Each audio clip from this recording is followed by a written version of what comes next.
The fisherman found something unbelievable in his net, an alien child. The night the sea gave him a daughter, Nikos was in no mood for surprises. He had spent half the evening cursing the sky, the wind, and his own aching back as he hauled in yet another pitiful catch. The sea had been stingy all week, as if it had grown bored of feeding an old fisherman and decided to test his patience. Instead, his small boat, the Astery, bobbed in the gentle waves, the lantern light flickering across the water's surface, making ghostly shapes out of the foam, grumbling under his breath. Nikos reached for his last net of the night. He braced himself for disappointment, already picturing a tangled mess of seaweed, maybe a few half-dead fish gasping in protest, but the net was heavier than expected, much heavier. His pulse quickened with the thought that he might have snagged a real prize, perhaps a bluefin tuna, or better yet, something rare enough to fetch a good price at the market. Then the net moved, not the sluggish, wriggling kind of movement he expected from fish. No, this was something else entirely.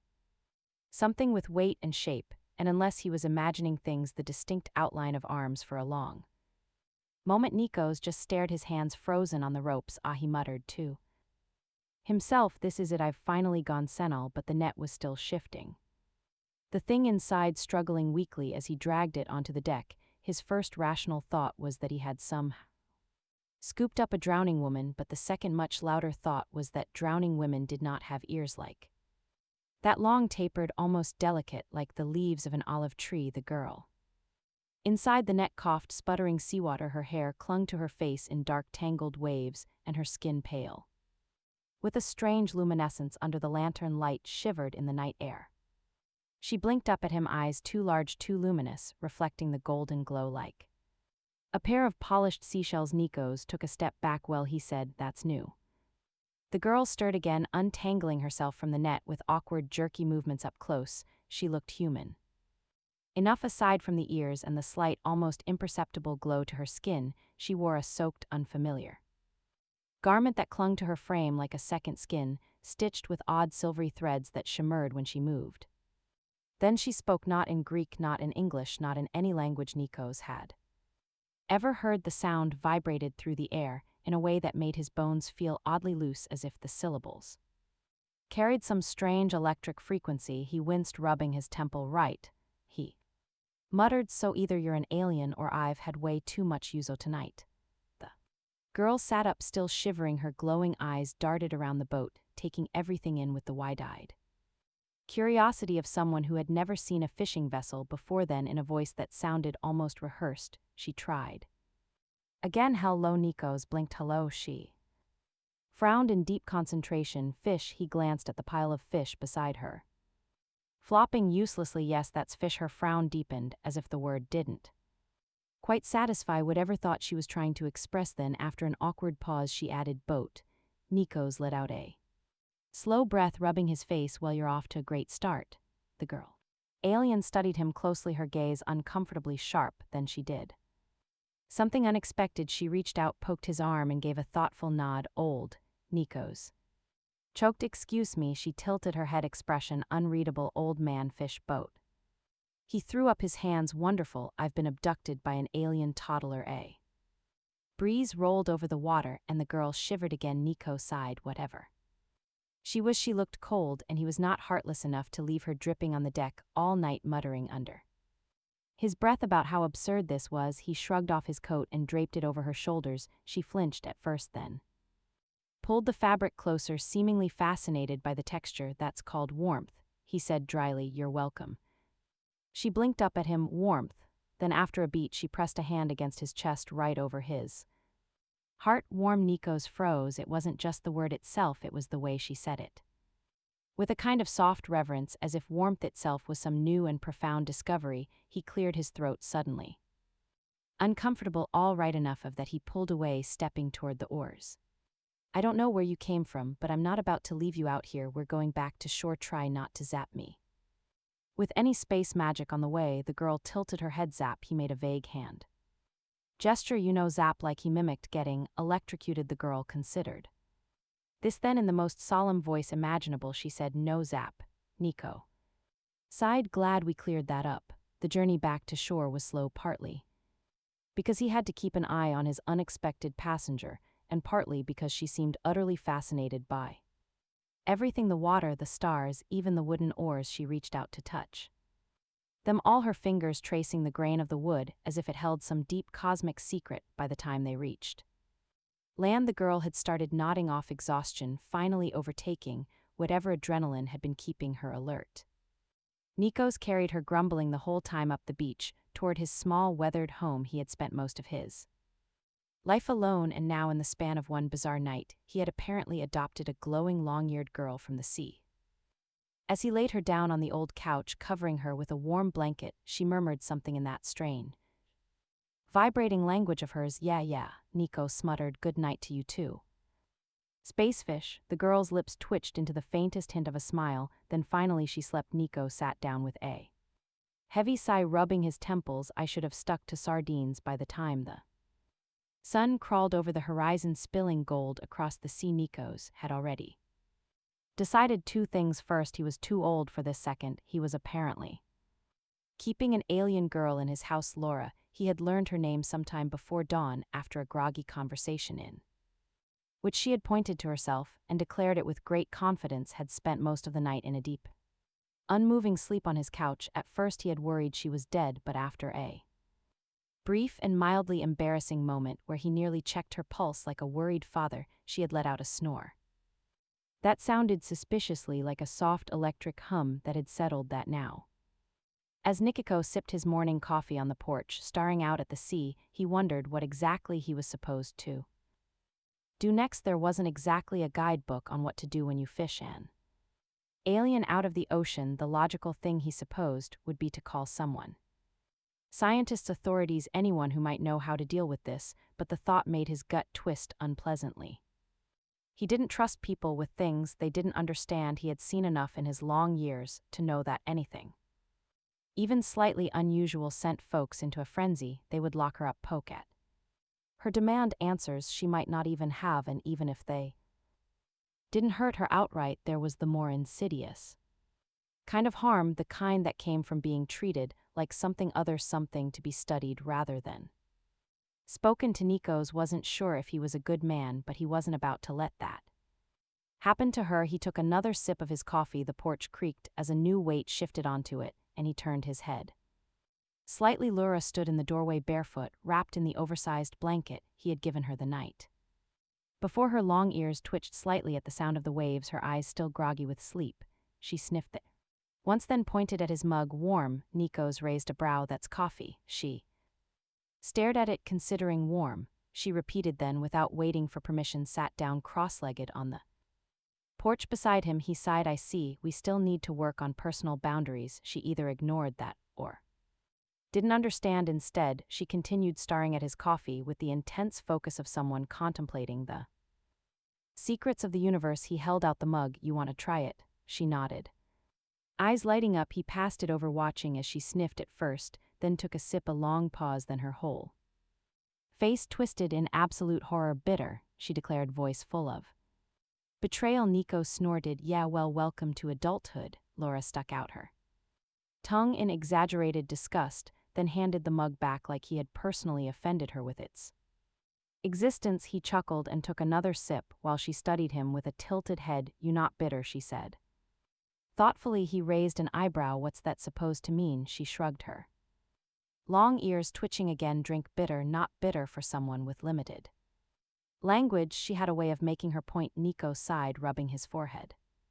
You're going to be a handful, aren't you? Laura did not answer. Instead, she turned her attention to the horizon, watching the waves with an unreadable expression. Her fingers twitched slightly, and for a moment Nikos had the oddest sensation, like the air around them had shifted, charged with something invisible. Then just as quickly it passed. Laura's expression flickered, troubled. She turned to him. Something come. Nikos frown. Something. She tapped the side of her head as if trying to find the right words. Far, but close. That was not an answer that inspired confidence. Before he could press further, a sharp voice rang out from the beach below. Nikos, are you alive up there, you old goat? Nikos groaned. Standing below was Dimitra, the owner of the village Tyvra, and the single most nosy woman in existence. She Had a basket under one arm, her other hand shading her eyes as she peered up at the porch. I heard your boat come in. Late last night, she called. Did you finally catch something worthwhile, or are you just avoiding paying your tab? Nico sighed. Demetra, do I look like a man who ever has enough money to pay a tab?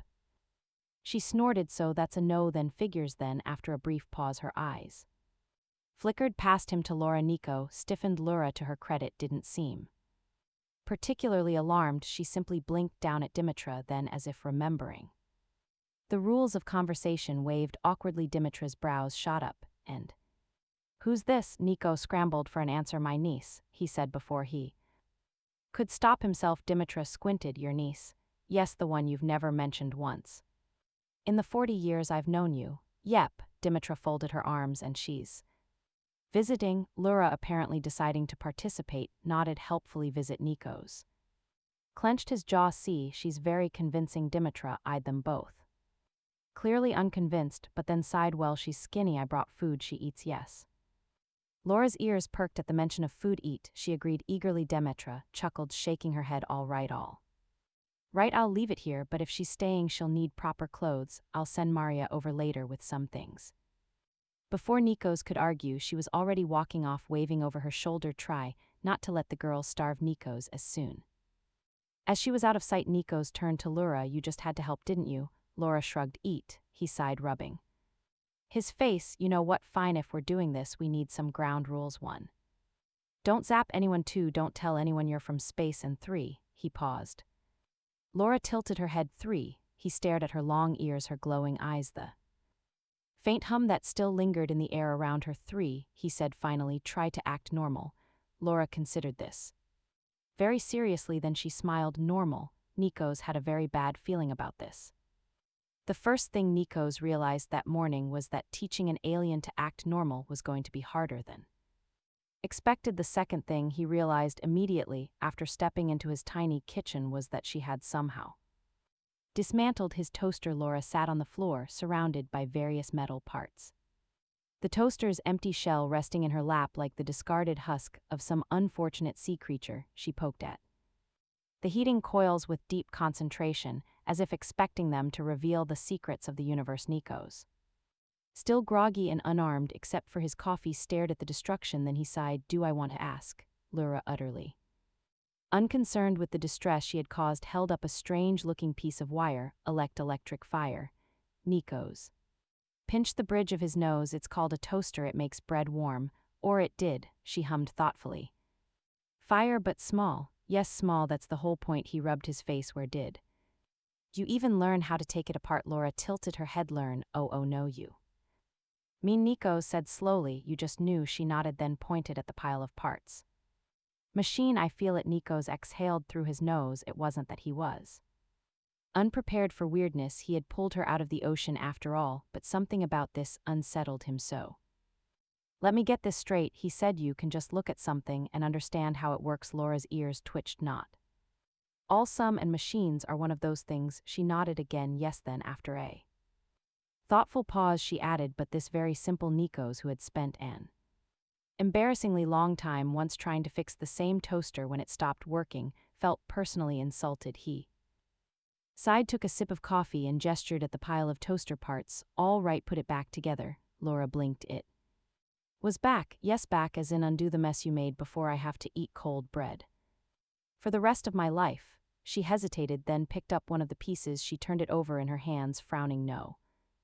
Nikos frowned. What do you mean no? She gave him an exasperated look. At bad. He narrowed his eyes. Are you telling me my toaster was defective? Yes, wonderful. My life's work judged and condemned by an alien. Laura hummed again, tapping her fingers against the broken coil. There was a pause, then a soft crackling sound.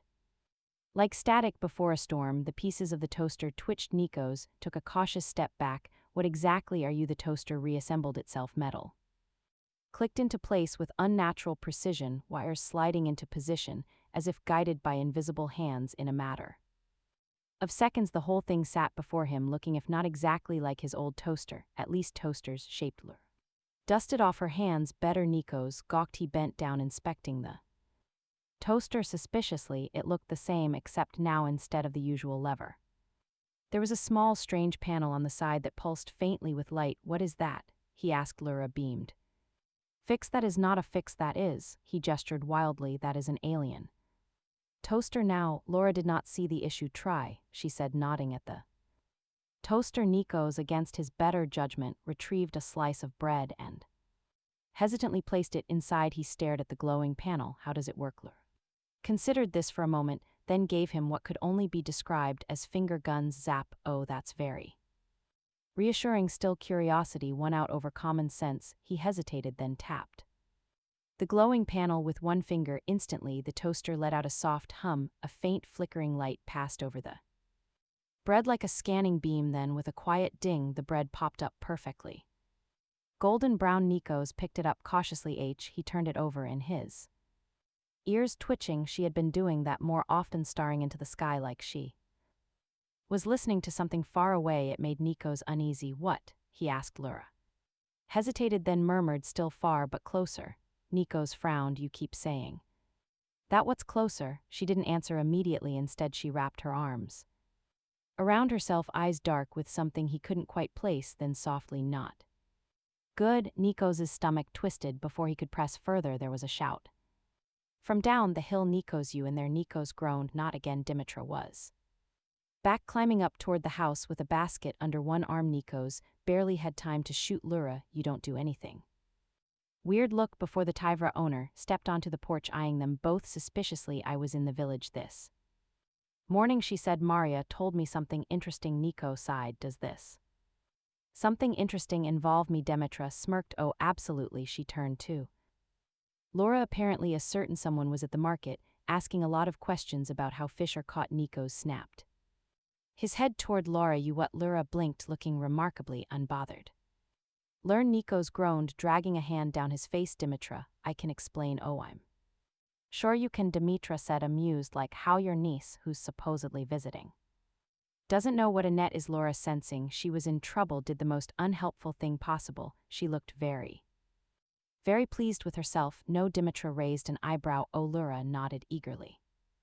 Many fishnet grabbed. Dimitra turned back to Nikos' arms, crossed. Nikos exhaled through his nose. She's not from around here. Dimitra snorted clearly. There was a pause, then, as if on cue, the toaster inside the house let out a cheerful electronic beep. Dimitra narrowed her eyes. I swear if that thing starts talking, I'm moving to the mainland.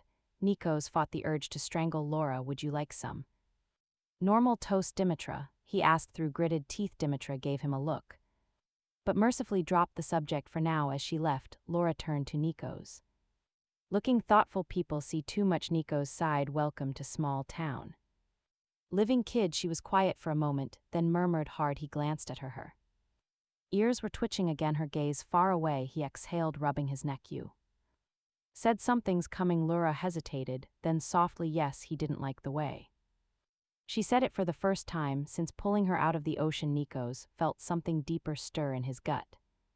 Something beyond mild exasperation or reluctant responsibility, something close to fear. He didn't know what was coming, but whatever it was, he had the sinking feeling that life was about to get a lot more complicated. The first sign that things were about to get weirder came in the form of blinking lights in the sky. Nikos had never cared much for stargazing. Sure, he enjoyed a good sunset like anyone else, and he'd spent enough years at sea to respect the way the stars guided sailors home, but he wasn't the type to sit around pondering the great mysteries of the cosmos. The universe could stay out there, and he'd stay right here. Thank you very much. Which was why when Lura started watching the night sky even more than usual, he started to worry. What are you looking for? He asked one evening, stepping onto the porch with his coffee. Lura sat cross-legged on the wooden railing, completely ignoring the concept of balance, her long ears twitching slightly as she studied the stars. Not looking, she murmured. Listening. Nikos frowned, listening to what Laura didn't answer. Immediately her gaze was fixed upward, her expression distant, like she was hearing something only she could understand. Then finally, they are searching. Nikos didn't like the sound of that. Who's they? Laura hesitated, then softly, not friends. That was even worse. Nikos took a slow sip of his coffee, choosing his next words carefully. And you think they are coming here? Laura didn't respond, she just pointed. Nikos followed her gaze and nearly dropped his mug above them against the inky backdrop of the sky. Something flickered a set of lights blinking in an unmistakably unstar-like pattern. They weren't moving like planes, and they definitely weren't satellites. They were searching. Nico's exhaled. Okay, that's concerning. Laura tilted her head. Not yet. That did not make him feel better. He rubbed his face, sighing. Is this going to be a thing now? Strange lights in the sky, mysterious enemies, existential dread before breakfast. Laura considered this then. Helpfully, yes. Nico's groaned. Of course it is. He should have known the second sign that things were about to spiral out of control happened the next morning when Dimitra stormed up to the house waving a newspaper like a weapon. Nico's, she barked. What the hell is this? Nico's, who had been trying to enjoy a quiet morning, winced. Dimitra, it's too early. She smacked the newspaper against his chest. Read, with a sigh. Nico's unfolded the paper. Right there on the front page was a bold headline, mysterious lights over the AN UFO sighting or military test. Nico's closed his eyes. I hate everything.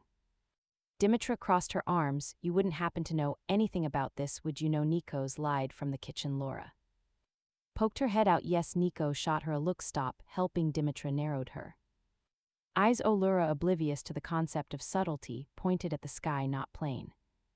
Nico's groaned. Laura, not star either. Dimitra's expression darkened. You saw something? Nico's sighed. There was no use dodging it. Now look, it was probably nothing. Laura shook her head. Not nothing. Dimitra's eyes flickered between them.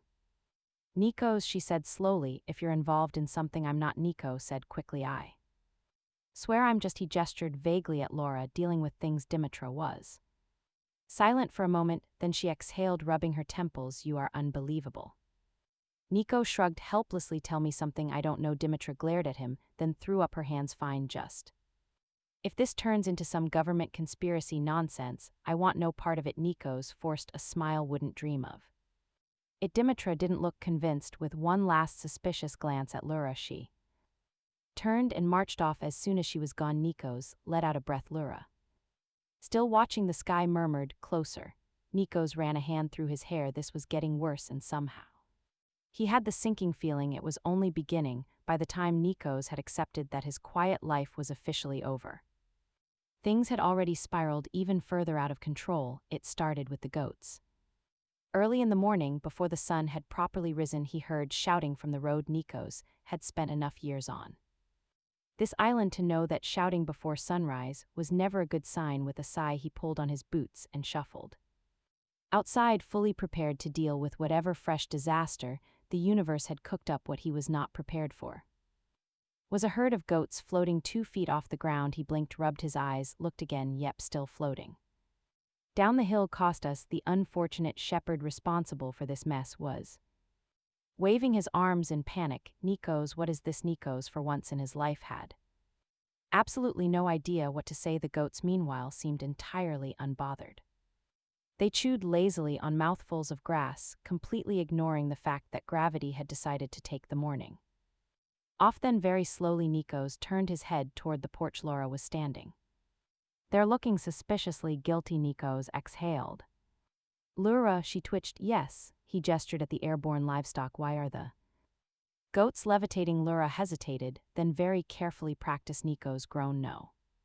Practicing on livestock. Costas was still shouting something, but Nico's had stopped listening. Instead, he marched toward Laura, lowering his voice so that the entire village wouldn't hear. I thought we agreed no floating. Laura huffed. Not me floating, that's not the point. She tilted her head. Goats seem fine. They are not fine. Nico's ran a hand through his hair, muttering under his breath, I cannot believe I have to say this. Stop making the goats defy the laws of physics. Laura frowned, then flicked her fingers. The goats immediately dropped back to the ground. Costas, looking horrified, started frantically checking them for injuries. If they stop giving milk, I swear to God, Nico's, they'll be fine. Nico's muttered. Then turning back to Laura, what part of be normal is so hard for you? Laura's ears twitched. Many parts. Nico's pinched the bridge of his nose. Costas, meanwhile, was still muttering to himself. First the lights, now the goats. What's next? Fish that sing. Laura perked up. Possible? No. Nico shot her a warning look. Absolutely not. Laura sighed. Human rules are complicated, you don't say. Eventually, after much apologizing and vague excuses, About weird weather patterns. Nikos managed to get Costas back on his way, but the damage was done. People would talk, and in a village this small talking led to trouble. When they were finally alone, Nico sat on the porch steps rubbing his face. Lura, you have to be more careful. She hesitated, then softly hard. That made him pause. He looked up at her, at the way her shoulders were slightly hunched, her ears drooping, just a little. She wasn't just being reckless. She was struggling with a sigh. Nico softened his tone. I get it, he said. You're not used to all this. He waved vaguely at the world. But if people find out what you are, they are already looking, Lura murmured. Nico's stomach twisted. Who? She didn't answer immediately. Instead, she turned her gaze skyward, ears twitching slightly, as if listening to something far beyond what human senses could pick up. Then very quietly close. A chill ran down Nikiko's spine. They weren't just searching anymore, they were here. Nikos had always thought of himself as an old man set in his ways, content to live out his days in quiet solitude by the sea. But as he stood on the rocky shore, the waves crashing against the rocks and the night sky split open by the globe and approaching ship, he realized something. He was no longer just an old fisherman.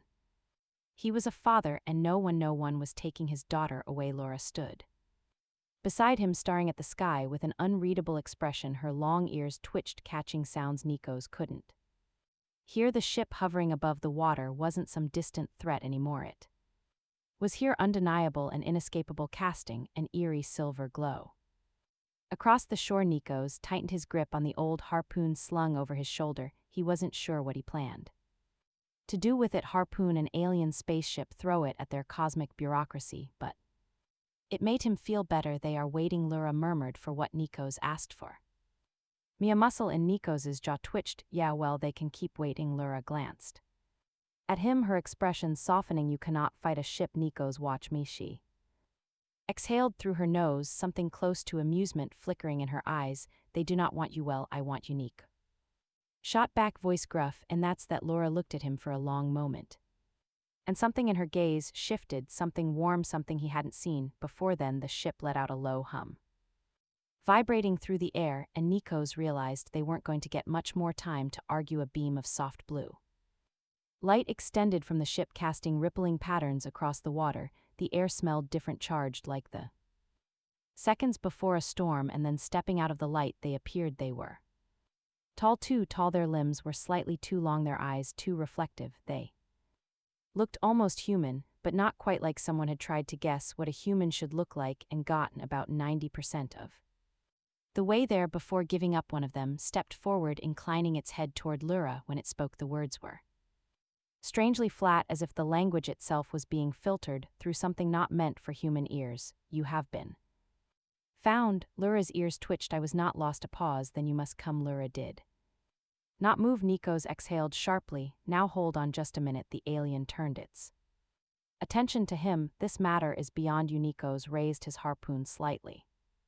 The hell it is. For the first time the alien hesitated. It looked at Lura again, as if asking something. Lura just crossed her arms. I have chosen. There was another pause, a long one. Then the alien straightened. You will not be welcome.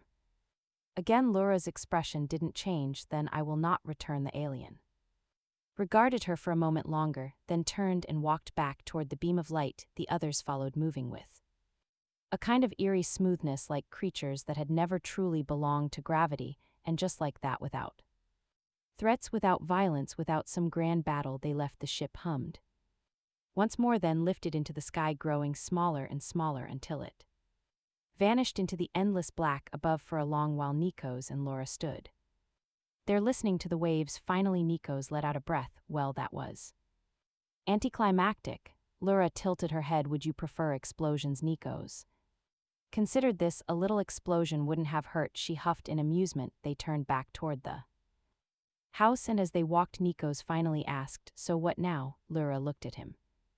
Now, yeah, now that you've chosen and all. He rubbed his neck, glancing at her sideways. You still want to stick around? Lura was quiet for a long moment, then she smiled, a real genuine smile. I think I would like that. Nikos grunted, but there was warmth behind it. Good. They stepped onto the porch, the weight of the night settling behind them. Laura stretched, glancing at him mischievously. May I Practice floating the goats Nico's grown Lura, I swear she laughed, and for the first time in a long time everything felt the end.